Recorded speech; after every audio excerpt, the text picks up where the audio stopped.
책 읽기 좋은 날 북쌤입니다. 구독자 300명 정말 진심으로 감사해요. 이 구독자님들, 댓글 달아주시는 분들, 좋아요 눌러주시는 분들, 막 주변에 홍보해 주시는 분들, 그분들 덕분에 한 달 조금 넘었는데 벌써 300명이나 구독해 주셨어요. 얼마나 감사한지 몰라요. 한 분 한 분이. 그리고 구독자 100명 감사 영상 때 기억나세요? 그때 제가 300명 구독자님이 됐을 때 빚 갚은 방법에 대해서 공개하겠다고 했는데요. 그 약속 오늘 지키도록 하겠습니다. 언제일지 모르겠지만 했는데 그게 바로 오늘이네요.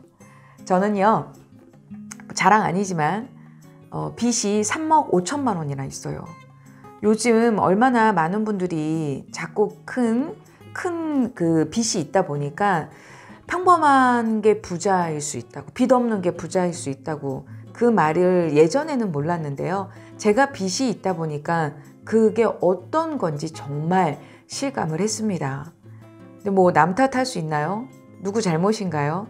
저의 잘못된 선택으로 인해서 그런 큰 빚을 지게 됐죠. 집을 팔아도 차를 팔아도 그게 세금도 있고 대출도 많이 받았고 이랬던 거였기 때문에 크게 뭐 남는 거 없잖아요. 팔 수 있는 건 다 팔았어요. 아이들 전집, 백과사전 살 땐 비싸잖아요. 팔 때는요, 안 가져가요. 무겁다고. 10원도 안 줘요. 그리고 피아노. 팔 수 있는 건 다 팔았던 것 같아요. 팔 수 있는 것도 그렇게 또 많지도 않았고. 그래서 제가 빚을 갚아야 되겠다라고 생각하는 순간 일단 차분하게 앉아서 다 적어봤어요. 내가 지금 갖고 있는 빚이 작게 몇십만 원부터 많게 몇천만 원까지, 억이 넘는 것까지 다 합해서 몇 개인지 쭉 적어봤어요. 그리고 우선순위를 정했어요. 이자는 좀 높고 금액은 좀 적고. 그 이유는 뭐냐면 한 줄 한 줄 그 빨리 지울 수 있는 것부터. 그래서 30 몇 개였다면 빨리 20 몇 개, 10 몇 개 이렇게 줄어들게 하고 싶었었어요. 그렇게 하고 싶었고, 사실 쓰면서 비참하고 꿀꿀했지만 어쩔 수 없었어요. 만나기 싫었어도 깨알같이 기록했어요. 한 줄 한 줄 없앨 때요, 정말 그런 건 안 느껴보셔도 돼요. 근데 정말 눈물이 나더라고요. 진짜 시작이구나. 그런 마음으로 이제 했습니다. 근데 이렇게 할 수 있게 영감을 준 책이 있었어요. 그 책이 뭐냐면요, 어쩌면 읽으신 분들도 있으실 거예요. 어쩌면 지금 책장에 꽂혀 있는 분도 있을 거예요. 바로 바빌론 부자들의 돈 버는 지혜. 아시는 분들은 아시죠? 조지 S. 클레이슨 지음, 강주원 옮김, 국일 출판사. 이렇게 출처를 알려드리고 싶어서. 이 책은 저는 한 10년 전에 꽂혀 있었어요. 근데 제가 이 영상의 제목이기도 하지만 꼭 말씀드리고 싶은 게 있어요. 뭐냐면 얼마나 알고 있느냐가 아니라 얼마나 실천하고 있느냐. 어쩌면 우리는요, 안다병에 걸려 있지 않을까요? 나 저거 알아. 아는 분들 많아요. 그리고 실천하고 있는 분들도 많을 거예요. 그렇지만 이 책의 내용에도 나오는 거지만 과연 내가 아는 만큼 지금 실천을 하고 있느냐, 이게 정말 중요하다는 생각이 듭니다. 왜? 저의 얘기거든요. 알고 있었어요. 근데 왜 결국은 제 현실은 어려워졌냐라는 거죠. 이거대로 한다면 어려워져야 되는 거 아니었거든요. 그런데 안다고 제가 착각하고 있었던 겁니다. 실천하고 있지 않았던 거였었습니다. 그래서 정말 차분하게 앉아서 그렇게 할 수 있었던 그 계기가 됐던 게, 다시 한번 이 책을 한 4번째인가 몇 년에 걸쳐서 생각날 때마다 한 번씩 읽었을 때, 그리고 나서 4번째 제가 가장 어려워진 이후에 읽었을 때, 그때 실천하게 됐어요. 그러니 얼마나 우리가 실천을 안 하고 있다라는 거. 내가 알고 있는 거 내뱉고 남들한테 얘기는 해주고 있지만 정작 거기에 몇 %를 내가 직접 실천하고 있느냐, 정말 반성하게 되고 더 겸손해지게 되고 그런 계기가 됐던 것 같아요. 2002년도가 초판이에요. 지금은 이런 표지로 책 판매가 안 되고 있죠. 이 책에 대해서 이제 본격적으로 얘기해 보도록 하겠습니다. 세계에서 가장 부유했던 도시 바빌론. 바빌론 최고의 부자 아카드가 당신을 텅텅 빈 지갑에서 구원해 줄 비결을 밝힙니다. 라는 이야기로 시작이 됩니다. 지금 이 아카드, 이 친구들이 놀러 왔어요. 왜냐면 답답했거든요, 현실이. 근데 친구 중에 부자가 된 친구가 이 친구거든요. 그래서 친구들이 몰려왔어요. 그리고 이런 말을 합니다. 옛날에 우리는 모두가 똑같았네. 우리는 똑같은 선생님에게 배웠고 똑같은 운동을 하며 자랐네. 그리고 공부에서나 운동에서나 자네가 우리보다 나은 것은 없었네. 그런데 지금은 너무도 달라졌네. 자네는 우리가 엄두조차 낼 수 없는 사람으로 변해버렸네. 우리 생각에는 자네가 우리보다 열심히 일한 것도 아니고 성실하게 일한 것도 아니야. 그런데 운명의 수레바퀴는 어째서 자네를 선택했을까?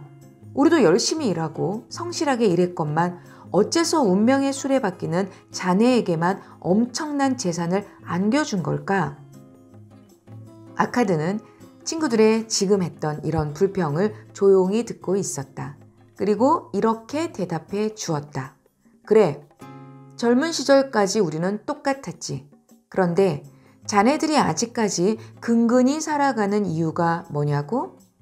그것은 자네들이 재산을 모아가는 법칙을 몰랐거나 아니면 그 법칙에 따르지 않았기 때문일 걸세. 그래서 제가 제목을요, 오늘 이 영상의 제목을 아까 알려드렸죠? 얼마나 알고 있느냐가 아니라 얼마나 실천하고 있느냐. 이 대목을 제가 딱 읽고서 이 제목으로 선정을 한 거예요. 아카드 또한 멘토가 있었어요. 근데 부자가 된 이 아카드 또한 부자 여기서 나오는데 알가미쉬라고 하는 본인이 이 아카드가 어려울 때 이 알가미쉬를 만나서 굉장히 성실한 모습을 보이면서 신뢰를 얻었어요. 그리고 아카드가 청년 때 물어봤어요. 도대체 어떻게 해서 그렇게 부자가 되셨습니까? 이분이 이 말을 했어요. 첫 번째, 버는 것보다 덜 쓰게. 두 번째, 10%를 저축하게. 저는 이 대목을 읽으면서 그런 생각을 했어요.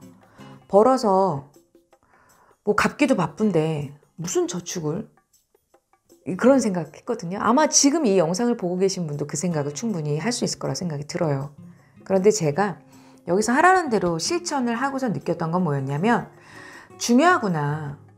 예를 들어서 200만 원을 번다고 가정을 해볼게요. 그러면 10%면 20만 원이잖아요. 200만 원으로 생활을 하나 180만 원으로 생활을 하나 굉장히 큰 차이가 날 것 같지만 정말 실제로 해보니까요. 그렇게 큰 차이가 나지 않았어요. 내가 200만 원을 벌어서 200만 원을 다 썼을 때는요. 항상 마이너스, 희망도 없고 맨날 쳇바퀴 돌고 답답하고 그런데 180만 원으로 생활을 해도 생활은 되지더라고요. 또 어떤 생각이 드냐면 나 20만 원 저축되어 있지. 그래서 저는 이걸 이름을 이렇게 붙였습니다. 10% 희망 통장. 어떤 분들은 그럴 거예요. 그거 예전에 금리가 높았던 시대의 이야기고 보험이나 은행에 저축을 하기 위한 그런 관점으로 생각할 수도 있어요. 그렇지만 저는 이런 생각이 듭니다. 정말 종잣돈을 모으기 위한 거는요. 어느 정도 불려졌을 때 우리도 투자를 할 수 있는 거지 그 정도 모을 수 있는 건 그래도 그런 곳에 맡겨두는 거, 은행에 맡겨두는 거 그게 저는 더 바람직하다고 생각이 들었어요. 저는요. 금융 전문가도 아닙니다. 그냥 평범한 사람이에요. 제가 경험한 걸 알려드리는 거예요. 그래서 제가 그걸 실천을 3년 넘게 해봤더니요. 생각보다 그 10% 통장은요. 생각보다 쌓였고 이거보다 몇 배로 저는 희망이 생겼고 그 다음날 눈 떴을 때 희망과 기대에 내가 또 얼마나 또 10%를 저금할 수 있을까? 그게 또 제가 뛰는 원동력이 된 것도 사실이었습니다. 그래서 이 부자 아카드는 바빌론에서 가장 큰 부자였던 아카드는요. 이런 이 두 가지 원칙을 지키려고 굉장히 노력을 했고 그게 또 성공을 한 거예요. 그러니까 나 지금 쥐꼬리만큼 버는데 빚 갚기도 바쁜데 생활하기도 힘든데 라고 생각하실 수 있지만 이 방법을 꼭 실천해 보시기 바랍니다. 그리고 여기서 전해지는 174쪽인데요. 이렇게 여기에 빚을 갚은 그 방법에 대해서 정말 첫 번째 토판, 두 번째 토판, 세 번째, 네 번째, 다섯 번째, 일곱 번째 토판까지 써져 있어요. 그걸 제가 딱 요약을 한다면은요. 이거예요. 방금 말씀드렸던 10% 저축한다. 무조건. 주급으로 받으시든 월급으로 받으시든 꼭 10% 저축하시길 바랍니다. 다음 주 아니고요. 이 영상을 본 시간에 제일 가까운 은행 가서 만드시길 바래요. 가까운 은행 가서 가까운 시간 내에. 그리고 여기서 빚을 갚은 방법은요. 70% 내 지출을 하고 20% 내에서 빚 있는 분들한테 골고루 갚았다고 합니다. 제가 여기서 힌트를 얻었어요. 그래서 여기 이렇게 보이시나? 여기 이렇게 제가 이렇게 써놨는데 네. 10% 저축 그리고 지출은 저는 정말 30%도 안 했어요. 그리고 나머지 한 60%에서 70%는요. 빚 갚는 데 1순위를 뒀습니다. 그러면서도 10% 희망통장에 저금을 한 거예요. 저축을. 그거 모아서 뭐 했는지는요. 나중에 기회 될 때 말씀드리도록 할게요. 굉장히 의미 있는 곳에 썼고요. 어떻게 보면 저한테는 한풀이를 한 겁니다. 이 방법을 꼭 써보세요. 지금 제가 얘기해드린 이 짧은 이야기로 이거 다 알 수는 없어요. 책이 있으시면 얼른 오늘 한번 꺼내보시고 없으시면 서점에 가셔서 꼭 사셔갖고 빚이 적은 금액이든 큰 금액이든 꼭 쓰세요. 그리고 저처럼 이렇게 깨알같이 쓰세요. 그리고 다 한 곳은 줄을 착 눈물 납니다. 그게 나중에 그게 웃어지기도 해요. 희열도 느껴지고 그 성취감. 그리고 다 끝났을 때 이거를 저는 또 한 번 더 옮겨서 이쪽 한쪽 줄로 그리고 반 정도 또 줄어들었다고 생각했을 때 또 요렇게 위에만 꼭 경험해 보시길 바래요. 왜냐면 우리가 빚 갚다가 빚 갚으려고 이 세상에 온 것도 아니고 맨날 카드값 빚 카드값 빚. 그래서 여러분들이 그걸 정하셨으면 좋겠어요. 나의 버킷리스트도 중요하고 다 중요한데 저한테 버킷리스트 1위 빚 갚자. 그 금액이 얼마야? 그리고 언제까지 갚을 거야? 그러면 나는 올해 어떻게 해야 돼? 상반기 안으로 어떻게 해야 돼? 이번 달 어떻게 해야 돼? 이번 주. 그래서 오늘. 그래서 제가 오늘을 정말 중요하게 생각하는 게 이 오늘, 이 하루가 365일이 모아진 게 1년이잖아요. 그래서 1년을 어떻게 잘 살려고 생각하는 게 아니라 오늘 하루를 잘 살고 그거를 반복하게 되면은요. 정말 빚 갚는 순간이 오고요. 나의 버킷리스트 1위, 2위, 3위가 하나씩 체크, 이거는 없어지는 게 아니라 체크하는 그런 순간이 옵니다. 그래서 이 영상을 보고 계시는 분들이요. 오늘 당장 실천해 보시길 바라고요. 그리고 희망통장 만들었어요. 저 얼마의 빚이 있었는데요. 갚았어요. 3개월 후고 6개월 후고 실천이 안 되시면 이거 계속 보세요. 저는 이 방법을 제 지인들한테 3개월 전도, 6개월 전도, 2년 전에도 알려드렸어요. 근데 중요한 건 지금도 하고 계시냐라는 거죠. 꾸준하게 하고 계시냐. 그러면 아마 빚은 갚아졌을 거고 10% 희망통장은 계속 차곡차곡 쌓였을 거라고 생각이 듭니다. 300명 구독자님들 감사 영상으로 제가 빚 갚은 방법에 대해서 안내를 해드렸고요. 또 다음 영상에서 뵙도록 하겠습니다. 다시 한번 감사드리며 오늘 영상은 여기까지입니다.